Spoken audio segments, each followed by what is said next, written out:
this moving around from place to place, how has that affected your music, the music that you write?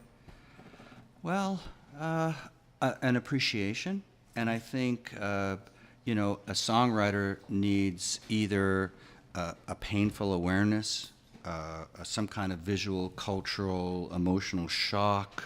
I don't know what it is. Some people, if you're really a songwriter, you study the mechanism for the production of it. It's like an artist would look at, how can I make more of this? So like Picasso experiments with prints, and you have to figure out, well, how do I write a song? Do I wait until that magic moment where somehow I'm struck by lightning? And I was struck by lightning, let me tell you. In France, riding my bike, I was struck by lightning. And did you write a song right after? No, I kind of thought about the white light. So much for that urban myth. I thought about the white light, but I know that I was affected during that time and most of my life, and that's driven me to write. And every time I've gone somewhere, I've picked up things and experiences and stuff, which inspires me to write a song about, living in a strange place and having a strange environment. And everybody writes about how they are and what they're in. Ron Sexsmith, an album a couple years ago, it was like My Desk. He wrote a song about his desk, and after a while, sometimes where you write or where you practice or how you practice, or like for a classical guitar player, how you do your nails before you practice. Like if you get into it too much, you use up too much of your focus for your repertoire, and it's really hard. So you try to stay sharp, you stay motivated, and you come up with a mechanism where you've got ideas. And then I have 3 or 4 books. I have first entries, second entries, third entries, and then a final book, which has a special pencil. And when a song's finished, it goes in there. And I have as many as 10 or 20 songs on the go at any time.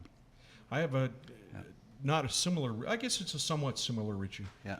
Where I'll jot something down in my moleskin that I carry in my pocket, or record something on my phone. Then I get home, and sacrilege of sacrileges, I write lyrics in a spreadsheet, in a Google Docs spreadsheet with different columns and rows. You're a technical guy. That's fine. When I'm done, I handwrite it all.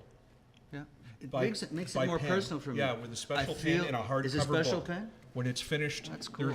That ritual is that part of the ritual is similar for me. Yeah, it really makes it final, and it's not uncommon for me to kind of choke up when I write it in that final way. Yeah. When I'm writing it, it can be emotional. I can really get into it. But when I'm writing it out in that hardcover book, it really hits. Yeah. It really hits home. Yeah. Quickly, I'm going to just tell you a story.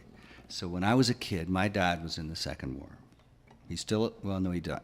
He's dead now, but like he was alive for years after everyone else was dead. Right? So anyway, my dad lived to be pretty old, and he told us stories about the war. So when I was in Europe, I checked a few things out. I went around to some of the places he talked about, and I got a feel for it. And one of the things he said is when he was AWOL, he'd go to Paris, and in Paris he'd be at a place called Pig Alley, which he called it Pig Alley. He said, I remember one night, and there was like a hole in the ceiling and a rope, and there was a woman on the rope, and the Brits and the Canadians and the Australians were all fighting each other, and there's this woman hanging from the ceiling. He called that Pig Alley, right?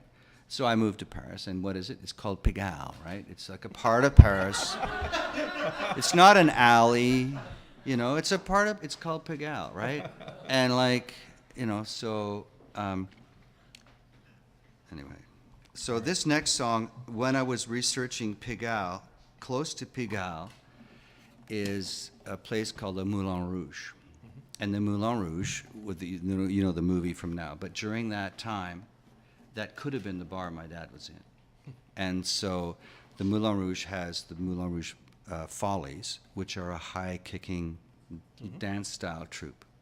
They're a bit more risque than the Rockettes from New York, but it's the same idea. So I wrote a song in the style of the Folies Bergère from the Moulin Rouge. Awesome. So that's what this song is. It's called Baby Cakes, which is a name for this girl.